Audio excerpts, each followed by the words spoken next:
আসসালামু আলাইকুম প্রিয় শিক্ষার্থীরা, সবাই কেমন আছো?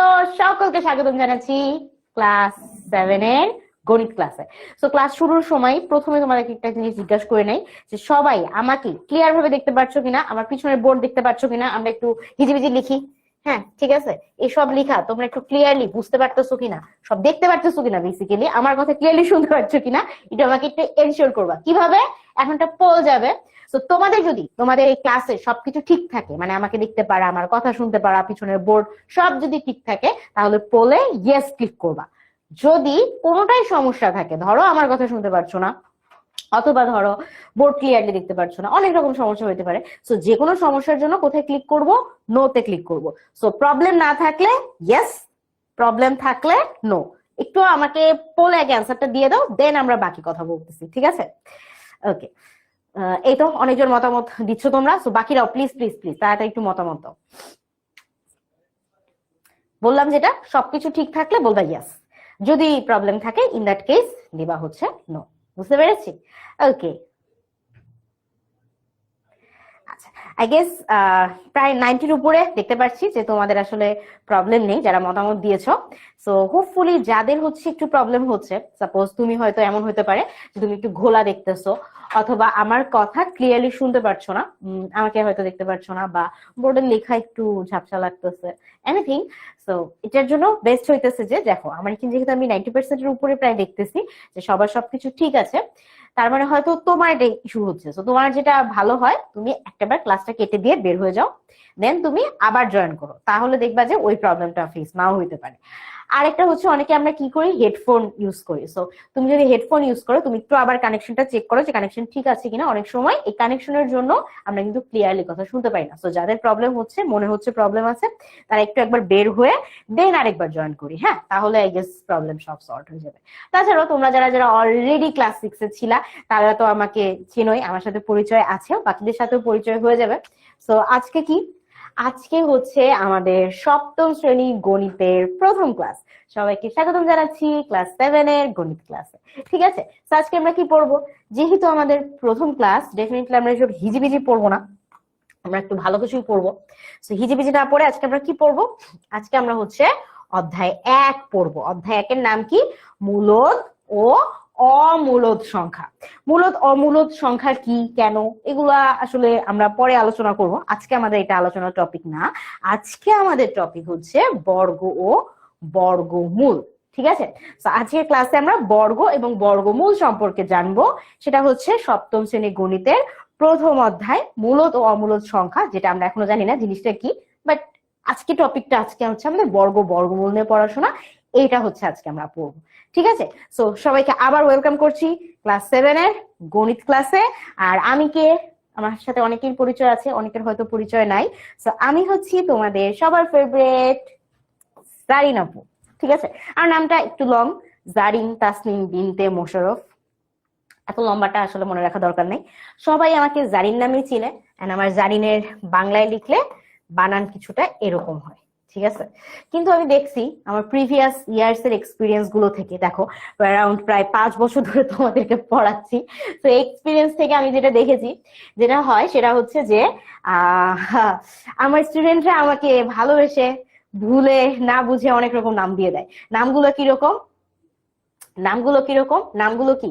নামগুলো হইতেছে, ধরো জারিন ডাকে আমাকে জেরিন। ঠিক আছে, তারপর নাম আমি শুনেছি জিরিন, তারপর আমি একবার শুনলাম আমার নাম জেরি। ঠিক আছে, আর বানান তো মাশাআল্লাহ, বানানের ব্যাপারে কিছু নাই বলি। ধরো বাংলায় লেখা উচিত এভাবে, আমার নাম তারা লিখে এভাবে। ঠিক আছে, তারপর লিখে হচ্ছে এইভাবে জারিন। ওরে বাবা, লিখতেই পারছি না আমি। ঠিক আছে, অনেক রকম নামের এক্সপিরিয়েন্স আছে আমার। তারপর জারিন এটাকে লিখে হচ্ছে ওয়াই দিয়ে, মানে আনবিলিভেবল অবস্থা। তারপর জে দিয়ে। ঠিক আছে, অনেক রকম ভাবে আমার আসলে নামটা বলা হয়, but at the end of the day আমি হচ্ছি তোমাদের জারিন আপু, and this is my name, Zarin Tasnim বিনতে মোশাররফ। ওকে, সো ফানি পার্ট, আমার নাম হচ্ছে জারিন, জেরিন, জারিন বলো, ব্যাপার না। আজকে কি পড়বো? আজকে আমরা আসলে বর্গমূল পড়বো। এন্ড আমাদের ক্লাসটা কতক্ষণের? গত বছর যারা করছো তোমরা অনেকবার বলছো যে আপু অনেক লেন্দি, এত বড় ক্লাস ভালো লাগে না। সো তোমাদের কথা মাথায় রেখে, যে অনেকে বলছো ঘুম পায়, সো যাদের ঘুম পায় তাদের কথা মাথায় রেখে আমরা আজকে ক্লাস হচ্ছে 8টায় শুরু করবো এন্ড 9টায় শেষ করে দিব। 1.5 ঘন্টা না 1 ঘন্টার ক্লাস করবো, ঠিক আছে? খুশি হয়েছো আশা করি। এন্ড তোমরা অনেকে বলছিলে ম্যাথ ক্লাস বাড়ান, তো বাড়ানো হয়েছে। এখন আমরা সপ্তাহে 2 দিন করে ম্যাথ ক্লাস করবো। আশা করি মানে তোমাদের মন মতো যেভাবে আসলে করা যায়, করানো সম্ভব, ঠিক আছে, এটাই করা হয়েছে। এখন হচ্ছে সপ্তাহে আমরা 2 দিন করে ম্যাথ পড়বো, বাট আমরা অল্প সময় করে পড়বো, যাতে যাদের যে ঘুম আসে 9টা পার হয়ে গেলে তাদের আর প্রবলেম নাই। 9টা বাজবে, তোমার সাথে আমার টাটা বাই বাই, তুমি যে ঘুমায় যাবা। ডান? আচ্ছা, ওকে। সো আমাদের কিছুদিনের মধ্যে তোমাদের হাতে মাস্টার বুক পৌঁছে যাবে। মাস্টার বুকের কাজ এখনো চলছে, কারণ আমাদের এই বছরে 2026-এ অনেক চেঞ্জেস আসছে বই, ঠিক আছে? তো আমরা পড়তে পড়তে আসলে দেখবো কি কি চেঞ্জেস আসছে, যেগুলো অনেক কিছুই গত বছর ছিল না, যেটা আসলে এই বছর আসছে। তো এই জন্য একটু বই পেতে হয়তো 1-2 দিন তোমাদের একটু লেট হবে, বাট বই পাবা, টেনশনের কিছু নাই। ততক্ষণে তুমি কিন্তু তোমাদের এনসিটিভি থেকে অলরেডি বই পেয়ে যাবা। ওইখানে কিন্তু বইয়ের সবকিছু অনলাইনে দেওয়াই আছে। আচ্ছা, এখন আসো বইয়ের সাথে সাথে আমাদের মাথায় কিছু কোয়েশ্চেন্স আসে, সেটা হচ্ছে ক্লাস রুটিন কোথায় পাবো? Very legit question. Class routine নিয়ে খুব টেনশন থাকে। সো ক্লাস রুটিন কোথায় পাবা? এই যে তুমি আমাকে দেখছো, এখানে আমি পড়াচ্ছি। কোথায়? 10 মিনিট স্কুল অ্যাপসের ভিতরে। 10 মিনিট স্কুল অ্যাপসের ভিতরেই একটা অপশন আছে, সেটা হচ্ছে আপকামিং ক্লাস। এই আপকামিং ক্লাসে গেলে তুমি সবগুলো তোমার মানে ক্লাস, যে ভবিষ্যতে যতগুলো ক্লাস আছে ধরো এই মাসে, সবগুলো ক্লাসের রুটিন পেয়ে যাবা। আচ্ছা, আর তুমি যদি চাও, তুমি যে ফুল রুটিনে ক্লিক করলে কি হবে, তুমি ফুল রুটিনটাই দেখতে পারবা যে ওই মাসের কতগুলো ক্লাস আছে। এখন ধরো কোনো ক্লাসে তুমি জয়েন করতে পারোনি বা মিস হয়ে গেছে, সে তুমি কোথায় পাবা? তুমি যদি মিসড ক্লাস নামে, আপকামিং ক্লাসের পাশেই মিসড ক্লাস নামে একটা অপশন আছে, এটাতে ক্লিক করো। সেখানে তুমি যে তোমার যে ক্লাসগুলো মিস হয়েছে সেই ক্লাসগুলো পেয়ে যাবা। বুঝতে পেরেছি? ওকে, এটা তো বুঝলাম। এরপর হচ্ছে যে কিছু আমাদের ক্লাসের গ্রুপ থাকে, ফেসবুক গ্রুপ থাকে, ঠিক আছে? আমরা ধরো কোনো একটা ইম্পর্টেন্ট নোটিফিকেশন বা নোটিস আমরা কোথায় দিই? ফেসবুক গ্রুপে দিই। সো সেই ফেসবুক গ্রুপে কে আছে? আমি আছি। ফেসবুক গ্রুপে আর কারা থাকবে? তোমার ক্লাসের ফেসবুক গ্রুপে তোমরা সবাই থাকবা।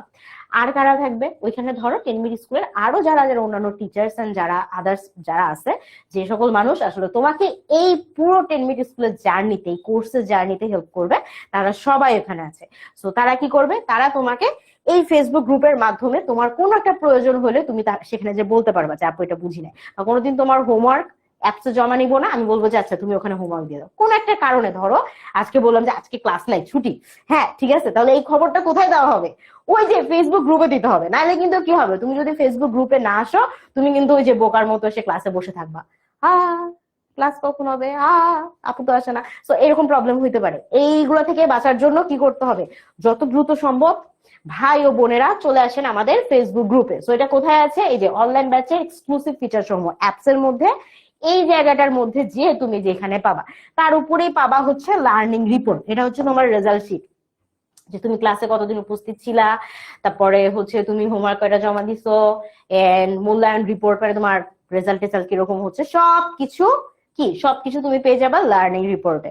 বুঝতে পেরেছি? তো এইগুলো হচ্ছে আমাদের ওভারঅল কাজ। আর এই যে গ্রুপে জয়েন করতে গেলে তোমার কাছে তোমার ট্রানজাকশন আইডি চাবে, নাম বা আরো অনেক কিছু ইনফরমেশন চাবে, ওগুলো দিয়ে দিবা। যদি কোনোটা বুঝতে সমস্যা হয়, ইন দ্যাট কেস 16910 এই নাম্বারে একটা কল দিবা, ঠিক আছে? এই নাম্বারে কল দিলে আমাদের স্টুডেন্ট অ্যাডভাইসার ভাইয়া বা আপু ধরবে, তারা হচ্ছে তোমার প্রবলেমটা সলভ করে দেবে। কারেক্ট? ওকে, এটা তো গেল। এরপর হচ্ছে ক্লাসের আপডেট পেতে।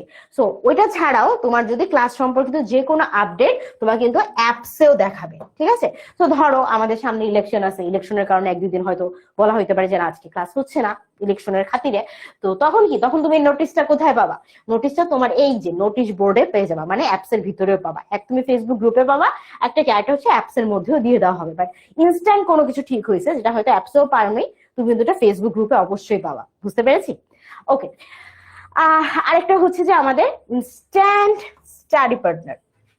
এখন দেখো তুমি আমার ক্লাস করতেছো, ক্লাসের পরে তুমি হচ্ছে যে কি করবা, ক্লাসের শেষে তোমাদের কিন্তু কি ডাউট সলভ সেশন শুরু হবে। সো তুমি কোনো কিছু ক্লাসে বুঝো নাই, তো তুমি কি করতে পারো, ওই যে মেসেজে বলবা, মেসেজে তোমাদের আমাদের যে সেকেন্ড টিচার একজন আছে, সেই টিচার কি করবে, তোমাকে হেল্প করবে, তোমাকে তোমার অ্যান্সারটা দিবে। এখন ধরো ক্লাস শেষের পর আধা ঘন্টা টিচার ছিল, তুমি তার কাছ থেকে বুঝে নিয়েছো, তারপরেও তোমার কিছু প্রবলেম থেকে গেছে। সো এই প্রবলেমগুলোর অ্যান্সার তুমি কোথায় পাবা? তোমার জন্য 24 ঘন্টা একজন স্টাডি পার্টনার বা তোমার একটা হেল্পিং হ্যান্ড দিয়ে দেওয়া হয়েছে। সেটা হচ্ছে কি, সেটার নাম হচ্ছে 1010।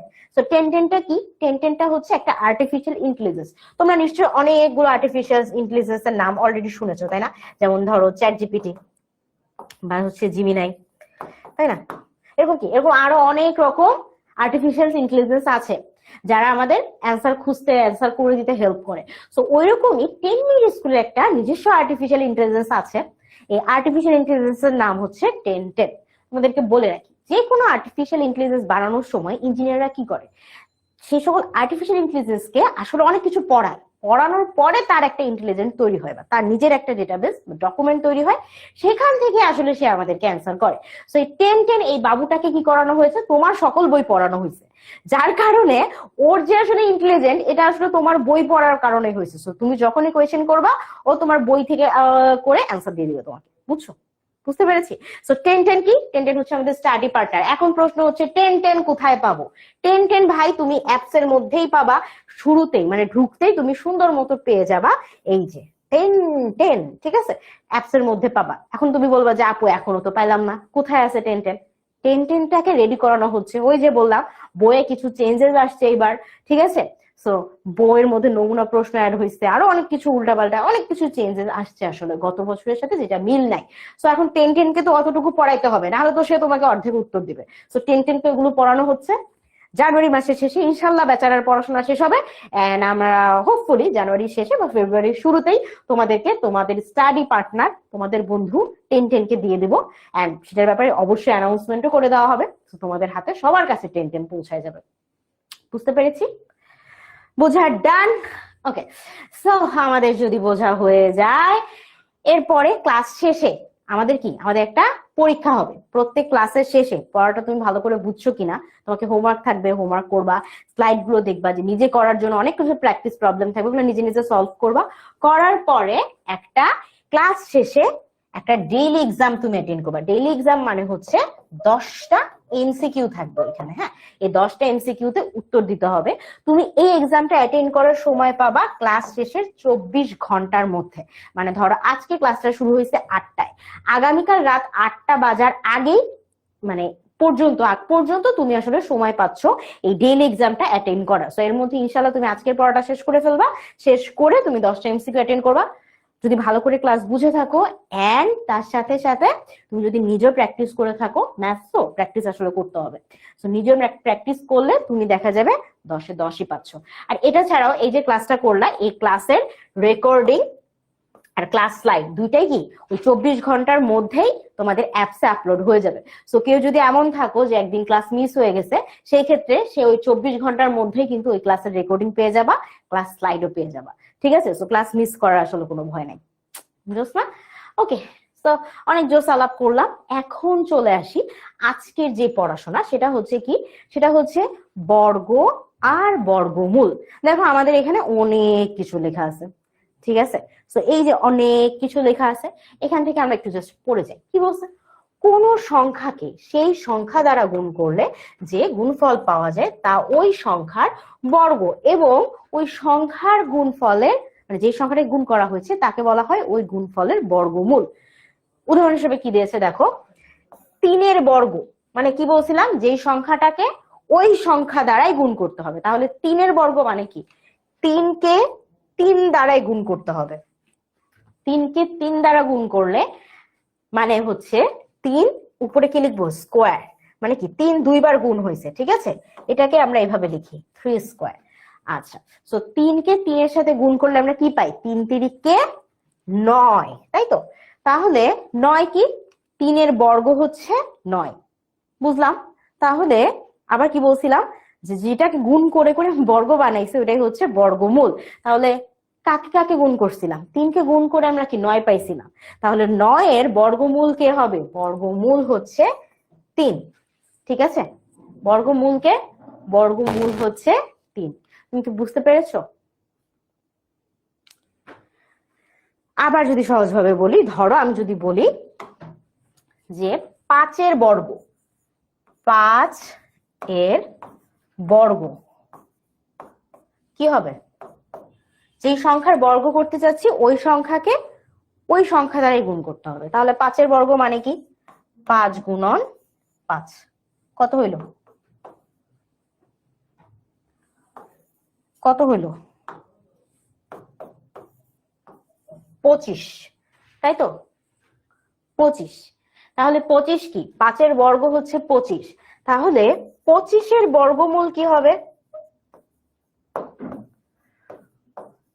25 এর বর্গমূল কি হবে?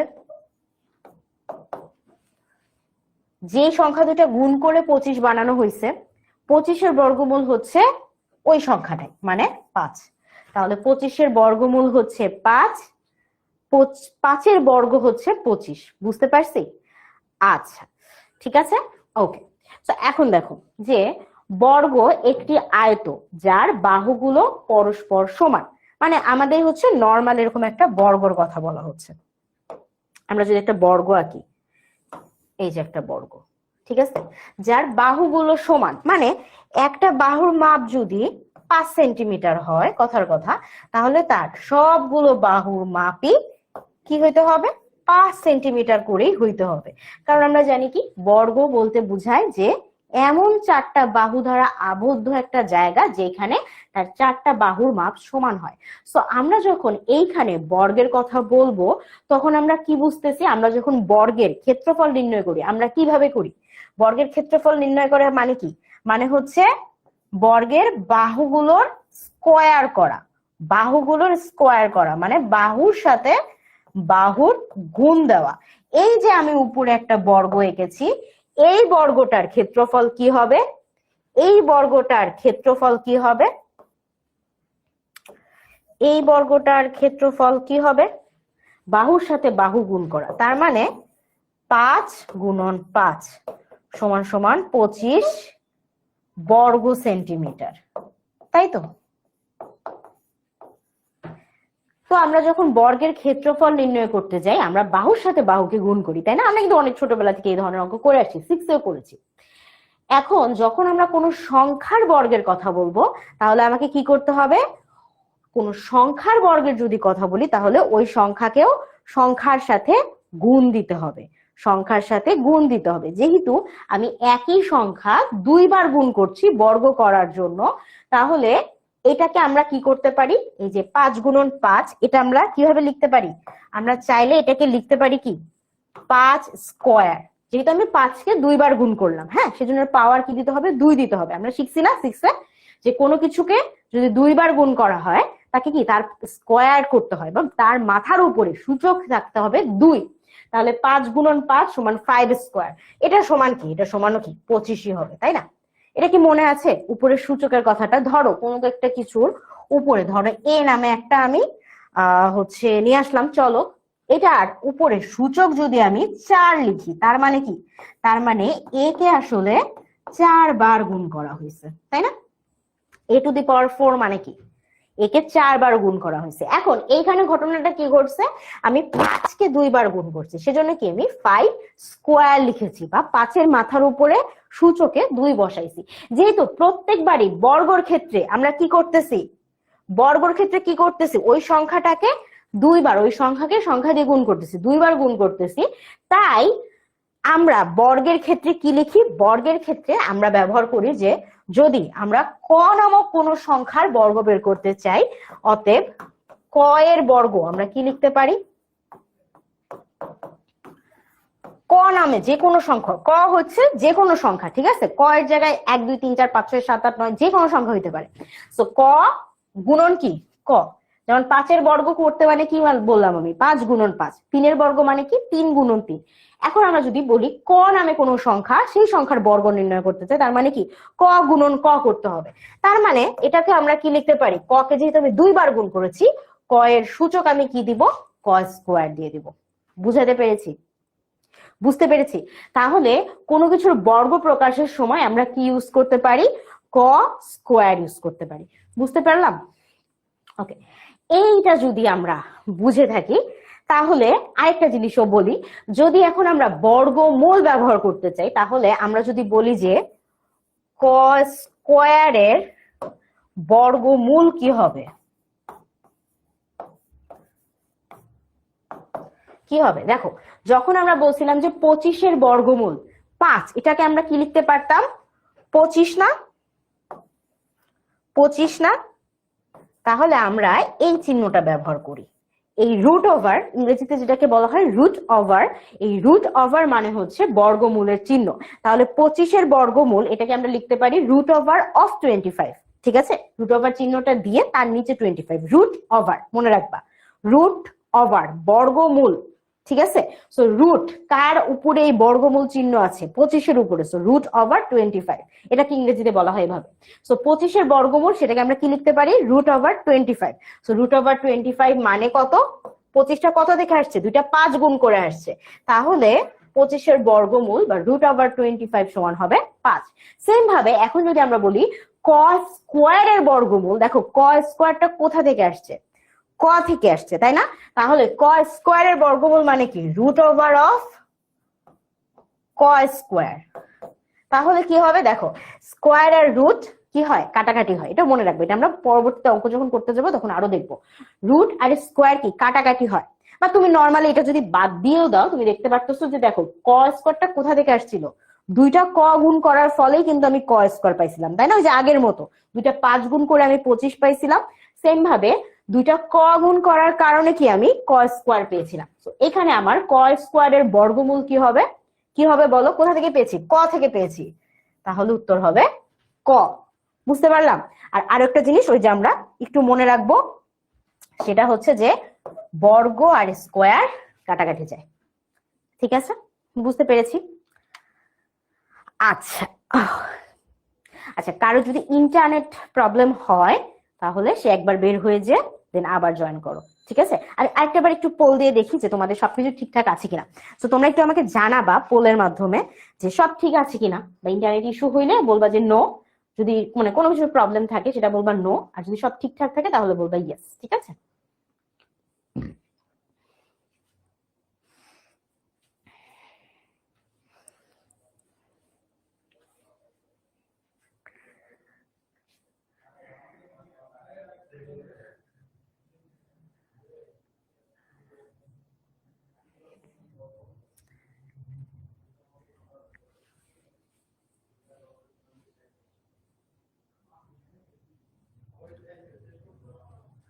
ওকে, মনে হয় মোটামুটি সবকিছু ঠিকঠাক আছে, বাট ইন এন কেস যদি কারোর প্রবলেম হয় তাহলে সে একবার বের হয়ে যায় আরেকবার জয়েন করো, ঠিক আছে? আচ্ছা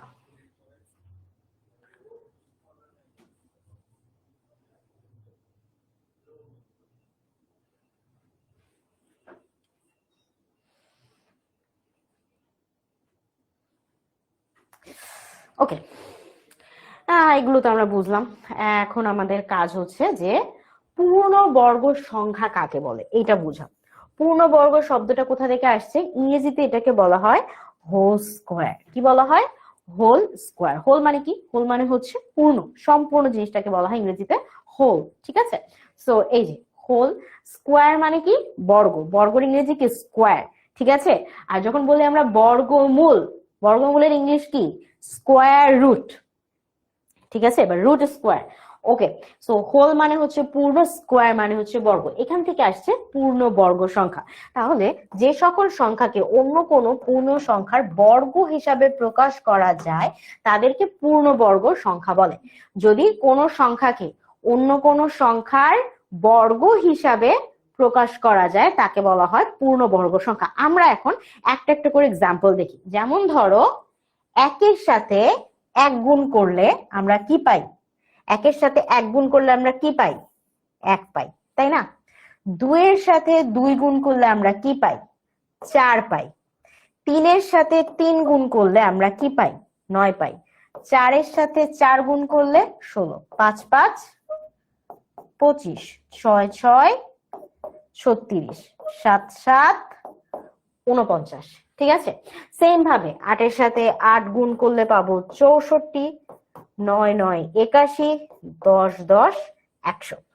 এর বাইরে অনেকগুলো দেওয়া আছে, বাট এতগুলো তোমার আসলে মনে রাখলেও চলবে। যেমন 21 হচ্ছে 11, 144, 12, 13 হচ্ছে 149, 14 হচ্ছে 196, 15 মানে 225, 256 হচ্ছে 16।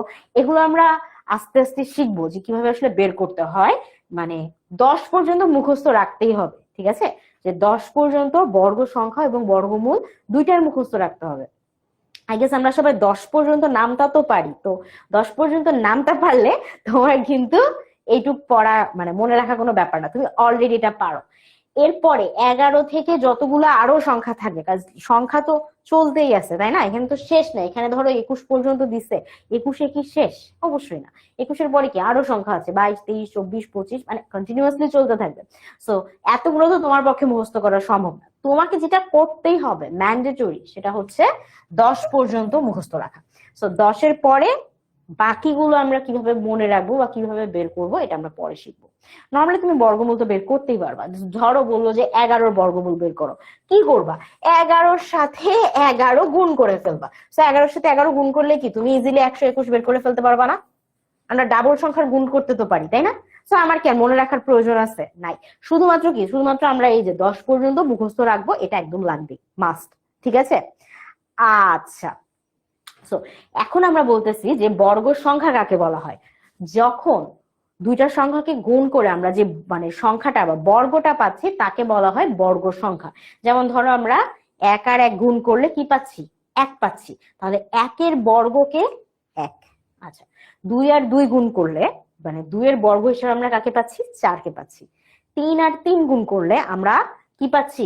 9 পাচ্ছি। 4 4 গুণ করলে আমরা পাচ্ছি 16।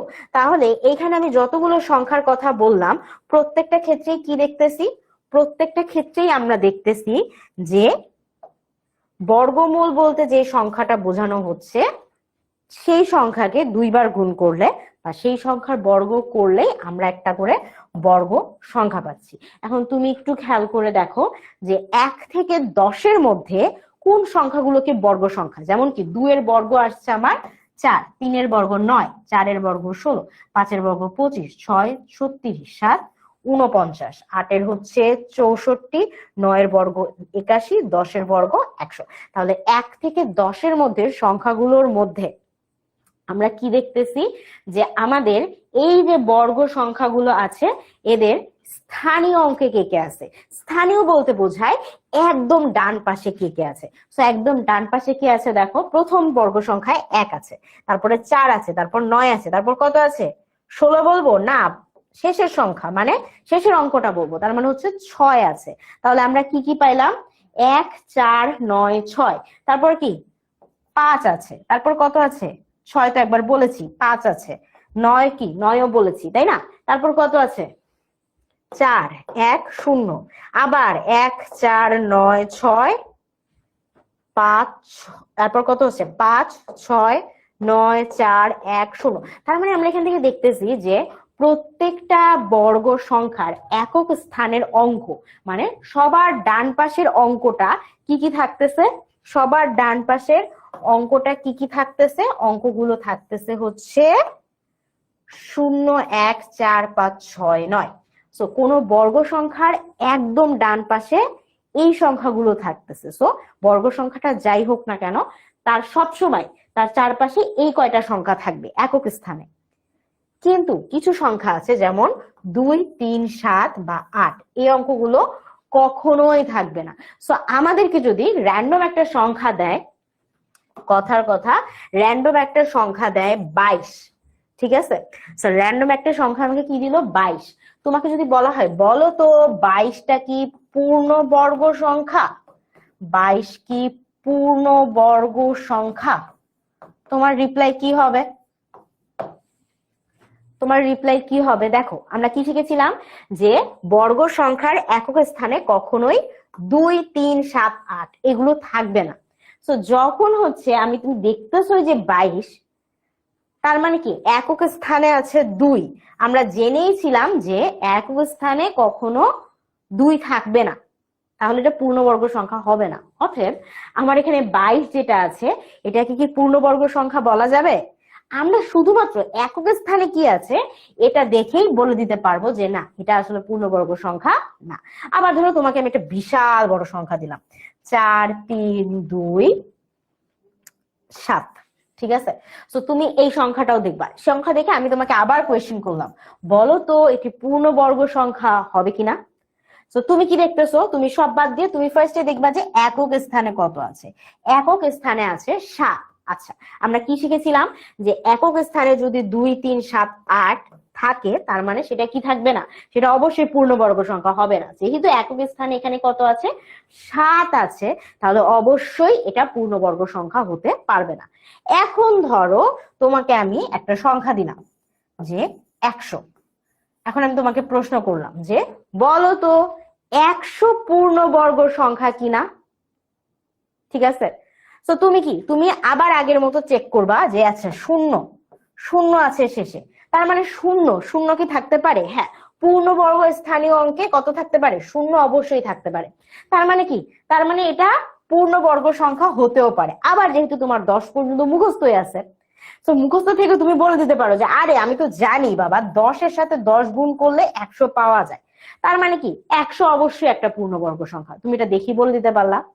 ধরো এবারে আমি করলাম কি, তোমাকে বিশাল সংখ্যা দিলাম একটা, 1 4 5 7 9 13 5, ঠিক আছে? এইবার আমি তোমাকে আবার সেম কোয়েশ্চেন করলাম যে এই সংখ্যাটা কি পূর্ণবর্গ সংখ্যা। এখন দেখো 100 পর্যন্ত তোমার তো মুখস্থ ছিল, কিন্তু এই এত বিশাল সংখ্যাটা তো তুমি জানো না যে এটা আসলে পূর্ণবর্গ সংখ্যা হবে কি হবে না। তো তুমি সহজ পদ্ধতিতে আগে চেক করবা যে লাস্টে অঙ্কটা কত আছে, 5।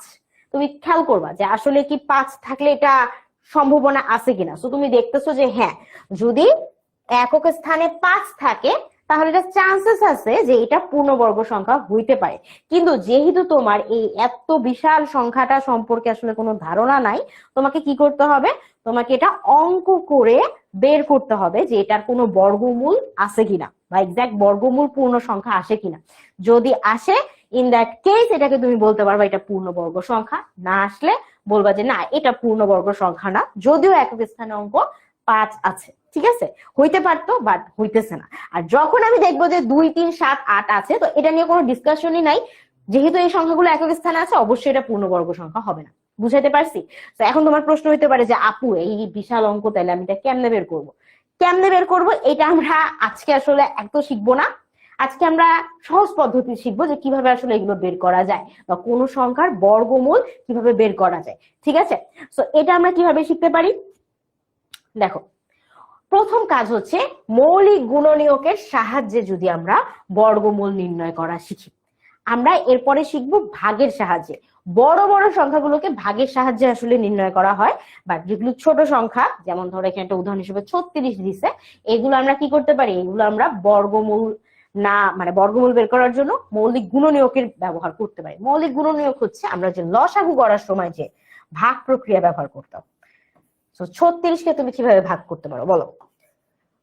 18 দুগুণ 36। আচ্ছা, তাহলে 2 দিলাম, 9 দুগুণ 18। 9কে আবার ভাঙতে পারি 3 দিয়ে, 3 তিরিকে 9। তার মানে 36 সমান আমি কি লিখতে পারি, 2 গুণন 2 গুণন 3 গুণন 3। আর তো ভাঙা সম্ভব না, তাই না? তাহলে 36 সমান আমি লিখতে পারলাম 2 গুণন 2 3 গুণন 3। হইছে? এখন এটাকে আমি চাইলে কি লিখতে পারি, দেখো তো 2 কে কয়বার গুণ করছি, 2 বার না, তাহলে 2 এর মাথায় স্কোয়ার দিয়ে দিই। আচ্ছা, এর সাথে কি, এর সাথে হচ্ছে কি 3 কে কয়বার গুণ করছি, দেখো তো 2 বার না, তাহলে 3 এর মাথায় স্কোয়ার দিয়ে দিই। যদি এখন আমাকে বলে যে বর্গ, তাহলে দেখো 2 এর স্কোয়ার মাথায় 3 এরও স্কোয়ার, তো আমি এদেরকে একসাথে করে স্কোয়ার লিখতে পারি। 2 গুণন 3, সবার মাথার উপর একটা কমন স্কোয়ার দিয়ে দিলাম, ঠিক আছে? এখন যদি আমি বলি যে 36 বর্গমূল নির্ণয় করি, তাহলে 36 বর্গমূল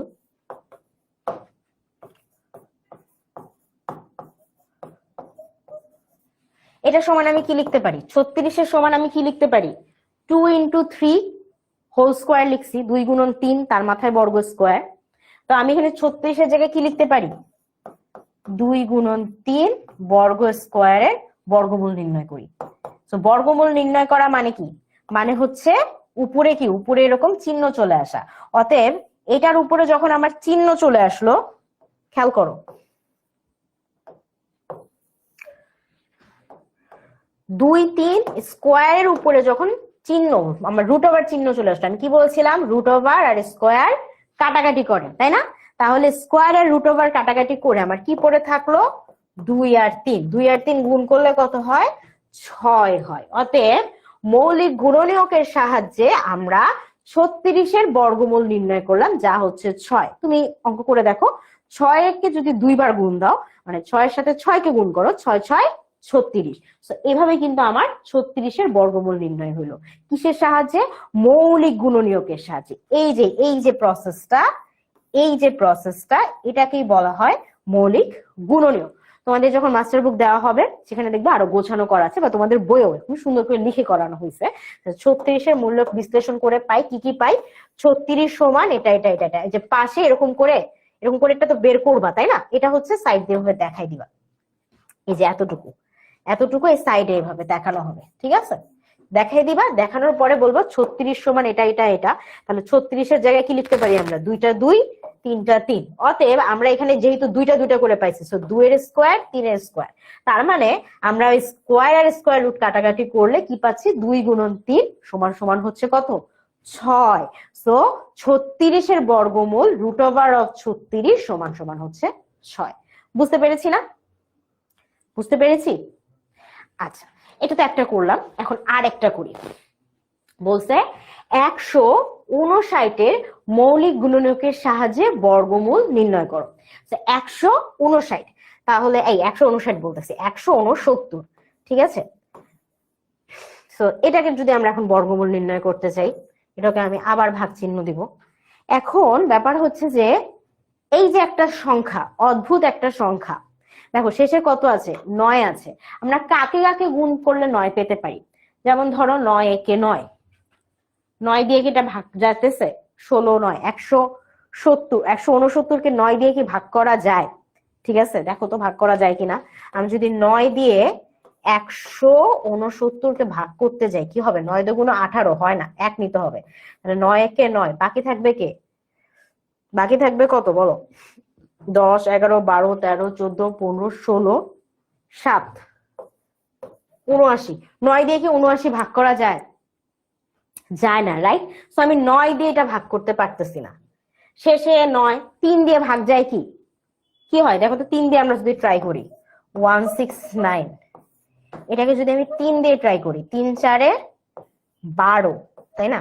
12 কত থাকবে এখানে, 4 আর 9 49, 3 দিয়ে 49 তো ভাগ যায় না, সো এটাও নিঃশেষে বিভাজ্য হচ্ছে না। তাহলে 3 দিয়েও আমি নিতে পারতেছি না, 2 দিয়ে তো প্রশ্নই আসে না, শেষে একটা বিজোড় সংখ্যা। তাহলে 2 3 এগুলা কোনো কিছু দিয়ে এটা ভাগ করা যাইতেছে না। তাহলে কি দিয়ে ভাগ করা যেতে পারে, 7 দিয়ে ভাগ করব। তো 7 দিয়ে আমরা একটু ট্রাই করে দেখি, এগুলো মুছে দিই, এগুলোতে তো ভাগ যায় নাই। 7 দিয়ে ভাগ করে দেখি হয় কিনা।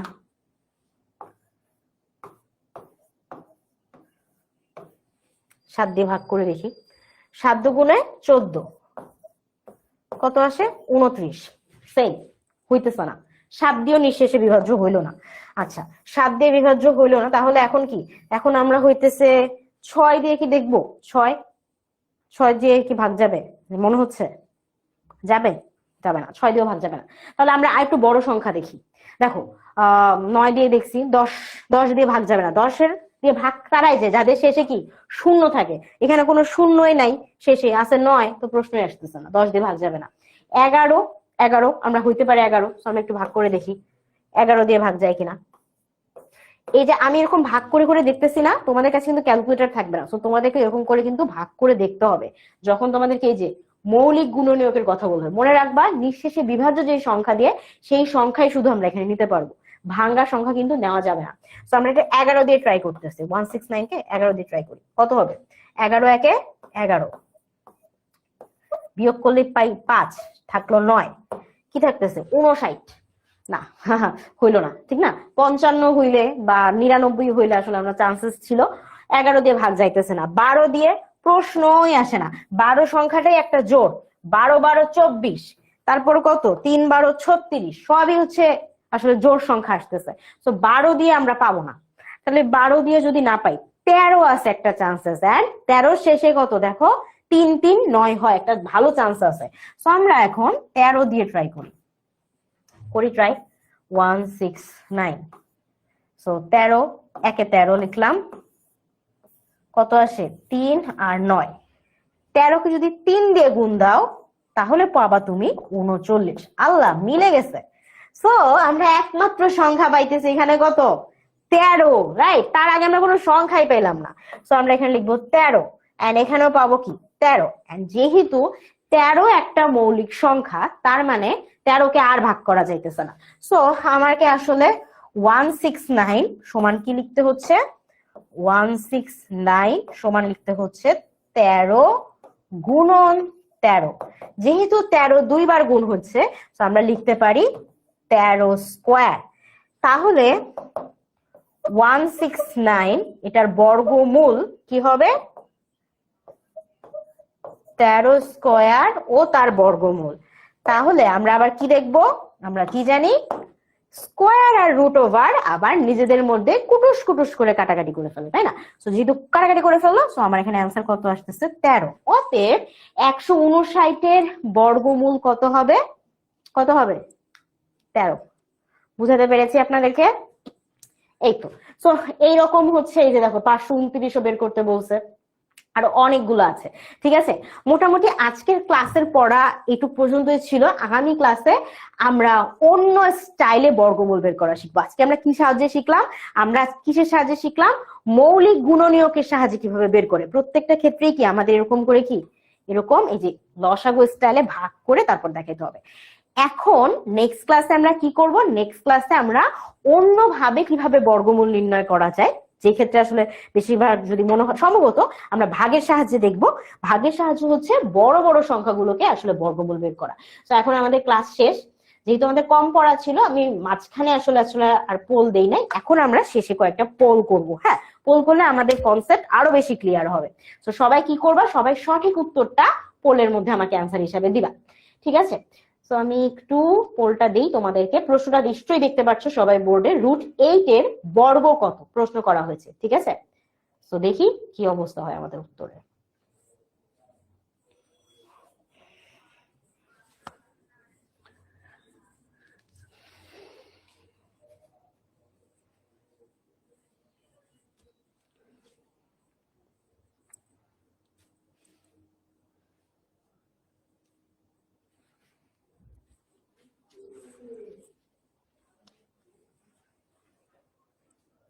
ওয়েল, যারা পুরো ক্লাস ভালো করে আজকে পড়ছো, শুনছো আমার কথা, তারা অবশ্যই দেখবা যে পোলগুলোতে খুব ভালো আনসার করতে পারবা, ঠিক আছে? আচ্ছা,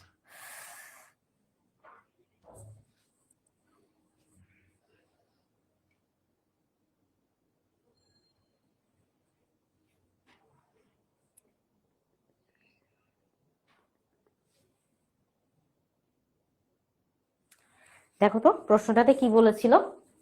বলেছিল যে √8 এর বর্গ কত। তাহলে কোনো কিছু যখন আমরা বর্গ বের করি, সেটা যেটাই হোক না কেন, আমরা যখন এটার বর্গ বের করতে যাব, √8 এর বর্গ মানে কি হবে √8 তার সাথে আবার √8 গুণ হইতে হবে। সো দুইটা √8 গুণ করা মানে হচ্ছে আমি √8 এর মাথায় বর্গ স্কোয়ার দিয়ে দিতে পারি, তাই না? কারণ আমরা পরপর দুইটা √8 গুণ করতেছি। এবং আমরা কি জানি, আমরা জানি যে বর্গ আর √8 দুইটা জিনিস কি করে, কাটাকাটি করে। সো কাটাকাটি করার পরে আমরা কি পাইতেছি, আমরা পেয়ে যাচ্ছি শুধুমাত্র একটা 8। তার মানে আমাদের অ্যান্সার কি, অ্যান্সার ছিল আমাদের ডি নাম্বার। সো যারা যারা আমাকে ডি নাম্বার অ্যান্সার দিয়েছো কারেক্ট, বাকিরা একটু ট্রাই করি। আমাকে অনেকেই হচ্ছে বি নাম্বার অ্যান্সার দিয়েছো, মানে 64। একটু খেয়াল করতে হবে, দেখো কি আছে √8 আছে, তাই না? আমি যদি শুধু বলতাম যে 8 এর বর্গ কত, ঠিক আছে, 8 এর বর্গ যদি বের করতে বলতাম, তাহলে কি করতো, তুমি 8 এর সাথে 8 গুণ দিতা এবং অবশ্যই তখন তোমার অ্যান্সার 64 হইতো। বাট আমাকে তো দেখতে হবে, আমাকে প্রশ্নে বলেছে √8 এর বর্গ কত। সো দেখছো, ছোট্ট মিস্টেক্স কিন্তু ভুল হইতে পারে অ্যান্সারটা। প্রশ্ন ভালো করে দেখে উত্তর করতে হবে, ঠিক আছে? হুটহাট উত্তর দেওয়া যাবে না। ওকে, নেক্সট আমরা ট্রাই করি।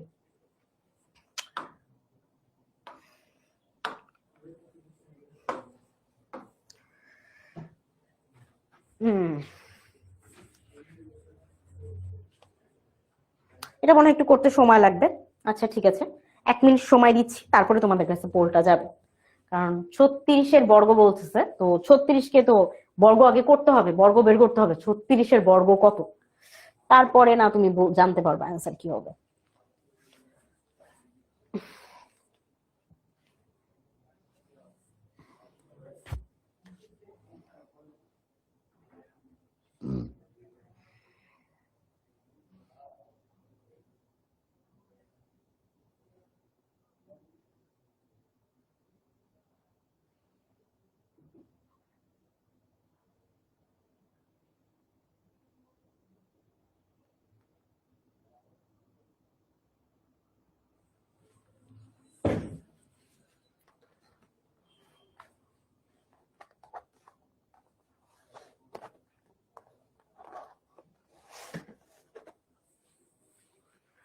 ওকে, আই গেস তোমরা অঙ্ক এতক্ষণে শেষ করে ফেলেছো। এখন আসলে কোয়েশ্চেন দেওয়া হবে, তোমাদের অ্যান্সার করার পালা।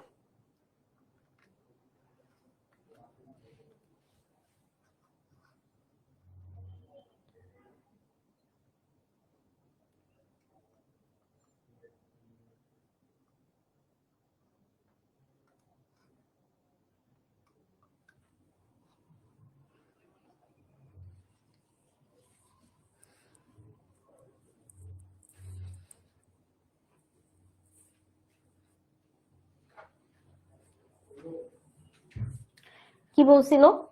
3টা তোমাকে স্টেটমেন্ট দিয়েছে, বলছে যে 36 সংখ্যাটির ক্ষেত্রে 1 নম্বরে বলছে সংখ্যাটির বর্গ হবে 1296। আসলে 36-এর বর্গ কত? 36-এর বর্গ মানে কি? 36-এর বর্গ মানে কি? 36 স্কোয়ার মানে হচ্ছে 36-এর সাথে 36-কে গুণ করতে হবে, তাই না? তাহলে 36-এর সাথে যদি আমরা 36-কে গুণ দেই, গুণ হলে কি হবে দেখো তো অ্যান্সারটা।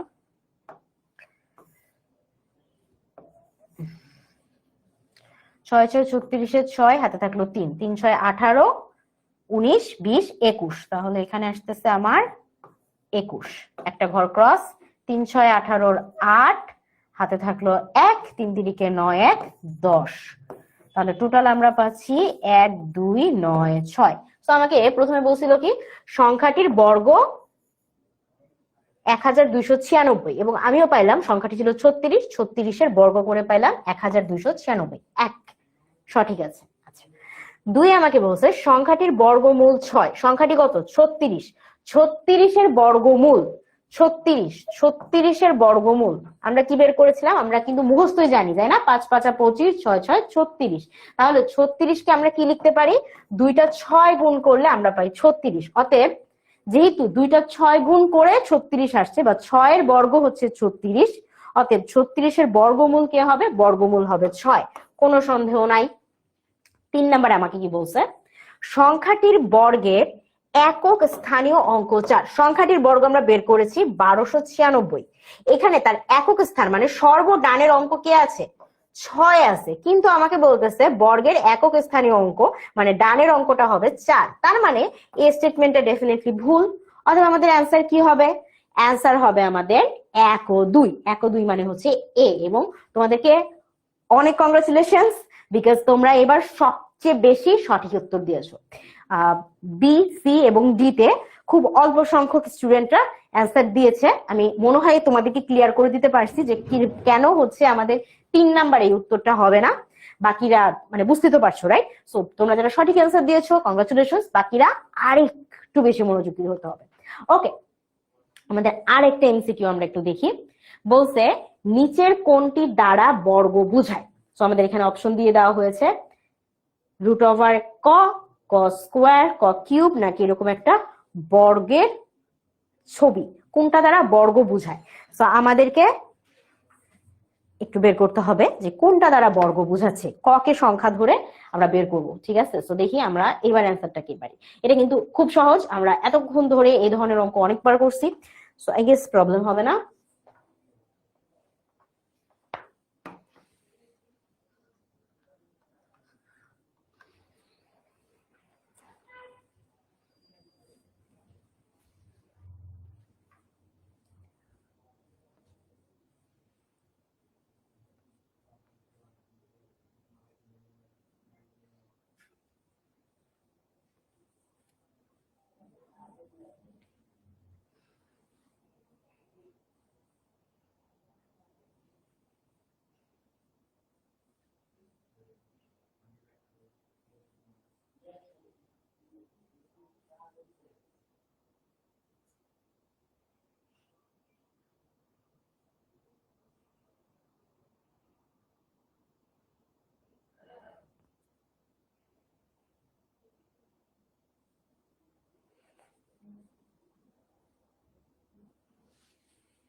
আচ্ছা, বর্গ বুঝায় যে কোনো কিছুর বর্গ যখন আমরা বলতেছি, আমরা তোমাকে বলেই দিলাম ক কে সংখ্যা ধরবা। তো আমি ক্লাসের শুরুতে করছিলাম না, যদি আমরা ক এর বর্গ বের করতে যাই, ক এর বর্গ সমান কি হইতে পারে?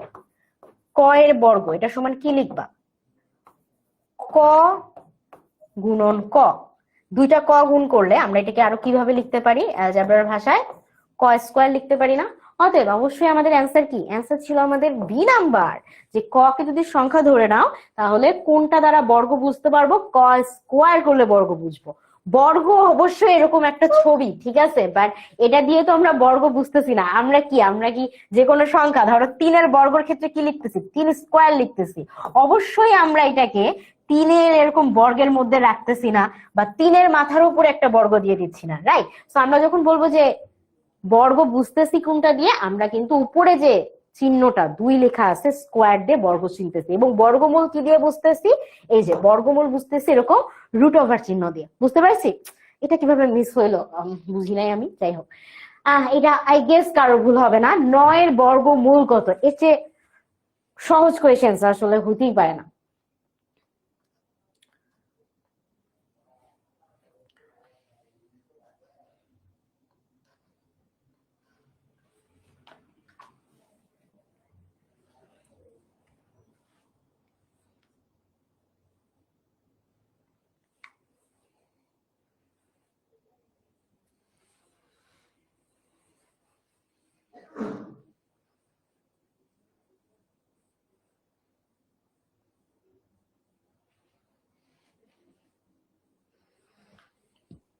কি বলেছিল?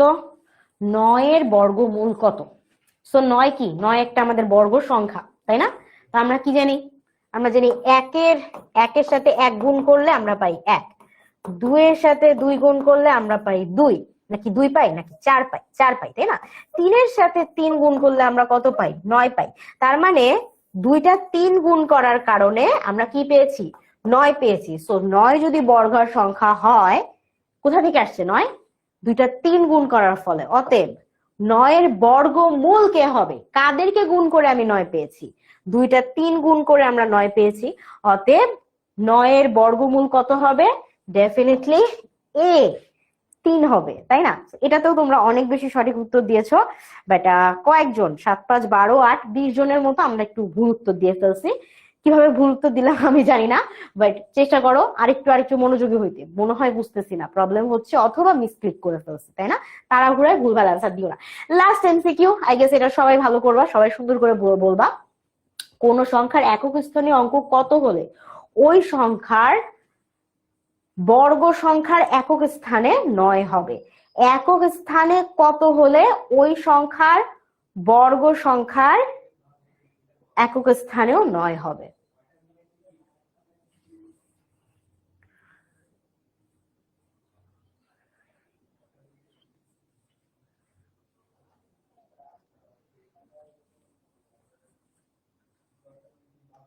এটা কিন্তু একটু ট্রিকি, লাস্ট এমসিকিউ, বাট একটু ট্রিকি, বাট একটু মাথায় নিয়ে করব। যখন আমরা অ্যান্সারটা দিব, আমাদের 1 থেকে 10 পর্যন্ত সংখ্যাগুলোর কথা মনে করব, যে 1-এর বর্গ করলে কত হয়, একক স্থানে আসে 1। 2-এর বর্গ করলে একক স্থানে কত আসে, 4। 3-এর করলে 9। 5-এর একক স্থানে করলে 25, 25-এর জায়গায় তার মানে কি একক স্থানে বসতেছে 5। 6 6 36, তাহলে একক স্থানে আসতেছে 6। 7 7 49, তাহলে একক স্থানে কত আসতেছে, 9 আসতেছে। 8 8 64, একক স্থানে আসতেছে 4। এরকম করে ভেবে ভেবে করব, যে 1 থেকে 9-এর মধ্যে শুধুমাত্র দেখবো আমরা 1 থেকে 9, ঠিক আছে, 1 থেকে 10, 9-এর তো না 10। তো 10-এর মধ্যে আমরা দেখবো যে কোন কোন সংখ্যা কি গুণ করলে বা বর্গ করলে তাদের একক স্থানে 9 আসে, ঠিক আছে। আমি তো বলেই দিলাম, অলমোস্ট বলেই দিছি অ্যান্সার। স্টিল তোমাদেরকে সময় দিয়ে এখন এমসিকিউটা দিলাম, হোপফুলি তোমরা কারেক্ট অ্যান্সার দিবা, ঠিক আছে।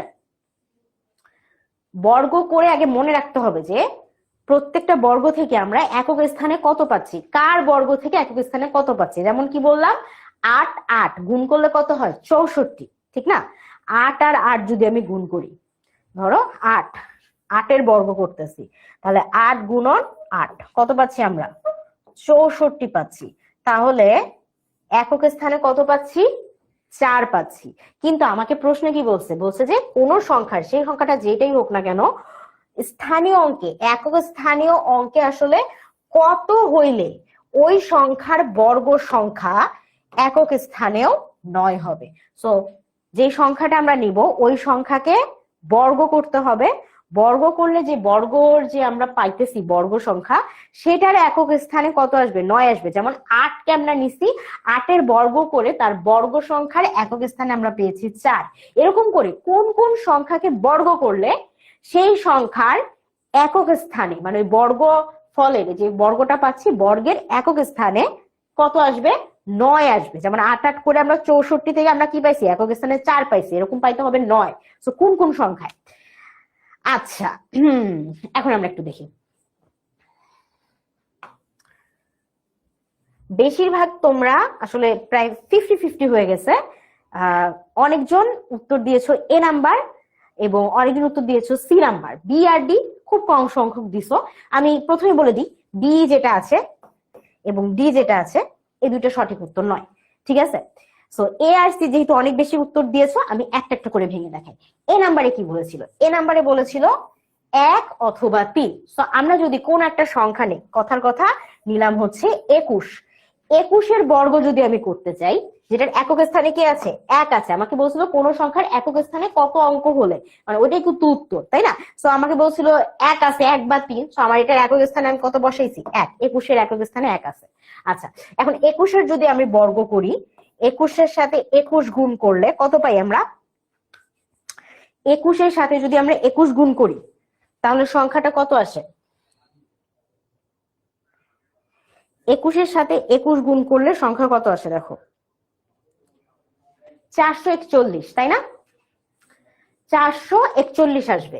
তো 441 কি কোনোভাবেই বর্গ সংখ্যা হইল, কিন্তু এটা একক স্থানে কি আসতেছে, 1 আসতেছে না।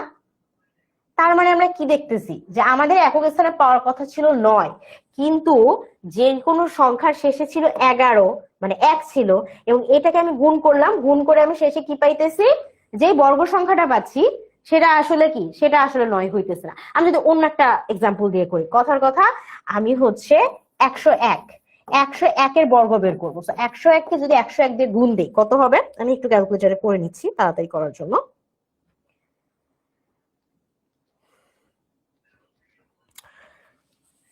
10,201। দেখো সেই একক স্থানে কিন্তু 1-ই আসতেছে। 9 বলতে বলছিল, 9 কিন্তু হচ্ছে না। অতএব কোন সংখ্যার একক স্থানে যদি 1 থাকে, সেটাকে বর্গ করলে বর্গ সংখ্যায় কি, বর্গ সংখ্যার একক স্থানে 9 আসে না, আসে 1। কারণ 1-এর বর্গ 1 ছিল। বুঝাইতে পারছি। আচ্ছা, 2 নাম্বার আমি এভাবে সলভ না করি, কিন্তু আমাদের কি আমাদের হইতেছে এবার আমরা হচ্ছে সি নাম্বারটা দেখি। সি নাম্বার অনেকজন উত্তর দিয়েছো। সো সির কথা হচ্ছে যে কোন সংখ্যার একক স্থানে যে অঙ্ক হচ্ছে 3 অথবা 7। সো আমরা এখন র্যান্ডম সংখ্যা নিব যেটা শেষে কি, শেষে হচ্ছে 3 থাকবে অথবা 7 থাকবে। সো আমি ধরো কথার কথা আমি নিলাম হচ্ছে 13। 13কে যদি আমি বর্গ করি, এই যে একক স্থানে কিন্তু 3 আছে, ঠিক আছে। সো 13কে আমি বর্গ করলে 13 কত হবে, 269, তাই না? 269। এবং এই যে একক স্থানের সংখ্যা 3 ছিল এবং আমি বর্গ করার পরেও একক স্থানে কি পাচ্ছি, 9 পাচ্ছি। আমাদের যে শর্ত দিয়েছিল যে যে সংখ্যার একক স্থানে 3 বা 7 থাকলে, অ্যান্সার যদি এটা হয় 3 বা 7 থাকলে তার বর্গ সংখ্যার একক স্থানে 9 হইতে হবে। সো 9 হইছে, তার মানে এটা মিলতেছে। আমরা অন্য একটা সংখ্যা দিয়ে করি, যেমন ধরো 23 গুণন 23, দেখি কি হয়। 23 আর 23 গুণ করি,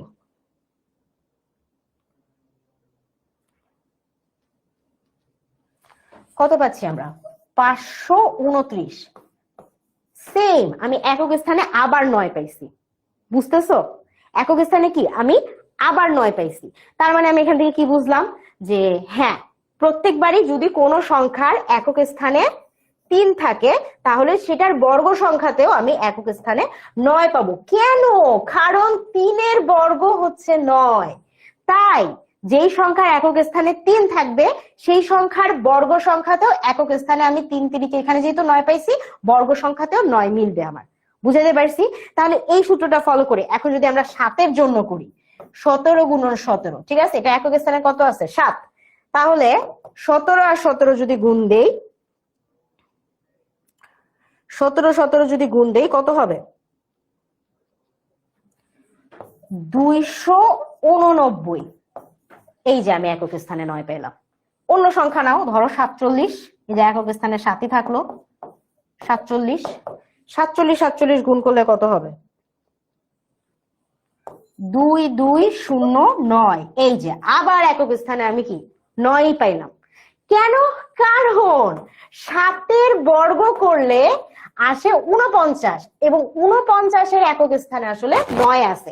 তাই যে কোনো সংখ্যা সেটা যদি একক স্থানে 7 থাকে তার বর্গ করলেও যে আমি বর্গ সংখ্যাটা পাবো তাদের শেষে কি 9 থাকবে। বিকজ 7 যখন নিজেরা বর্গ হয়েছিল তখন কি, তখন তার একক স্থানে 9 পাইছিলাম। ঠিক আছে, এখন আশা করি বাকি উত্তরগুলো কেন হইতেছে না তোমরা বুঝতেছো।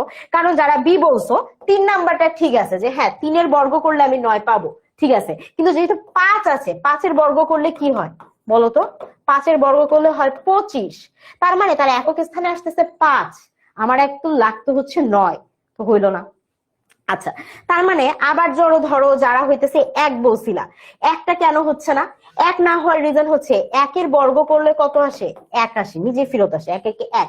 সো 1 দিয়ে যে সকল সংখ্যায় আসুক না কেন তাদের যদি একক স্থানে 1 থাকে তাহলে কি, তারা শেষে আবার কি, তারা শেষে আবার ওই সেই 1ই ফেরত আসবে। আর আচ্ছা, এখানে একটা ছোট্ট জিনিস, এটা কিন্তু 169 হবে, 269 লিখে দিয়েছি, সরি। সো বুঝতে পারলাম আমরা এরকম ভাবেই কিন্তু এটার অ্যান্সার করতে হবে। সবসময় মনে রাখবা যে যেই সংখ্যাটার একক স্থানে যে সংখ্যাটা বসবে তাদের বর্গ সংখ্যাটার একক স্থানে যা ছিল ওইটার বর্গ সংখ্যাতেও সেটাই মিলবে। এবং এভাবে কিন্তু এমসিকিউটা তুমি দেখেই সলভ করে ফেলতে পারতা। আমি তোমাকে প্রমাণও করে দিলাম যে কেন তোমার উত্তরটা সঠিক হইতেছে না। ঠিক আছে, বুঝতে পেরেছি। ওকে, সো এই ছিল আমাদের ওভারঅল ক্লাস। তোমাদের স্লাইডের মধ্যে অনেকগুলো প্র্যাকটিস প্রবলেম দেওয়া আছে, নিজেরা বাসায় করিও। আর হোপফুলি নেক্সট ক্লাসে আমরা আরো প্রবলেম সলভ করব, অন্য স্টাইলে বর্গমূল বের করা শিখবো। তোমাদের বইয়ে এই রিলেটেড অঙ্ক আছে, অনুশীলনীতেও আছে, কিছু উদাহরণীতেও আছে, চেষ্টা করবো ওইগুলো সলভ করে ফেলতে। ঠিক আছে, ওকে, সো সবার সাথে দেখা হবে ইনশাআল্লাহ নেক্সট ক্লাসে। সবাই ভালো থাকো, সুস্থ থাকো। এতক্ষণ ধরে ক্লাস করার জন্য অনেক ধন্যবাদ। Tata, bye bye.